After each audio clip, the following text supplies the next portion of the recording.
জিনিসকে ভেঙে একদম নতুন করে ফেলবো। আজকে সেই কাজেই বসে পড়েছি। এই যে যত ঘরে পুরাতন বালিশগুলো ছিল সবগুলো নিয়ে নিয়েছি, আর সাথে নিয়েছি কিছু নতুন তুলো। মা তুলো কিনে রেখেছিল।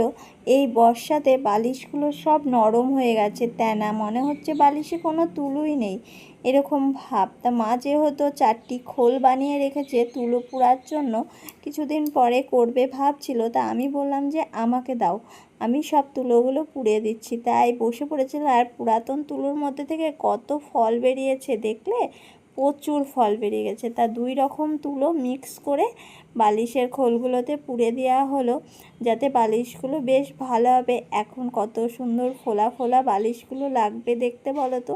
নতুন বালিশ মাথায় দিতে তো খুব ভালো লাগে, কিন্তু কিছুদিন পরেই তুলোগুলো মনে হয় কোথায় চলে গেছে, আমার তো তাই মনে হয়।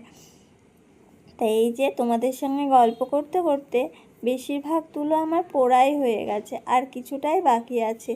তো তুলোগুলো পোড়ার পরে আবার মুখগুলোকে সেলাই করতে হবে, বালিশগুলো রোদে দিতে হবে, কত কাজ। বাইরে বসে এই কাজটা আমি করছি, কারণ ঘরে ফ্যানের তলে করলে আর ঘরের অবস্থা ঠিক থাকবে না। কী হারে উড়ে উড়ে চলে যাচ্ছে দেখছো, আমার গায়ে পুরো তুলোতে ভর্তি হয়ে গেছে। তা সেলাইটা কমপ্লিট করার পরে বালিশ চারটিকে দিয়েছিলাম রোদে, রোদে দিয়ে আমি স্নান করতে গিয়েছিলাম।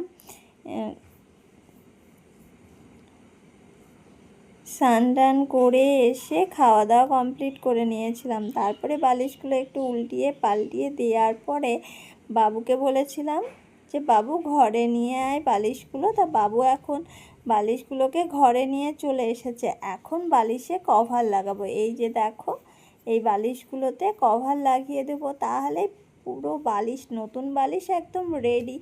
এখন নতুন বালিশে মাথায় দিয়ে ঘুমাবো। এই যে দেখো ওয়ারগুলো লাগাচ্ছে, আর মা এখানে পাশে বসে আছে। আমরা মা, মেয়ে, বোন সবাই মিলেই গল্প করছিলাম ঘরে।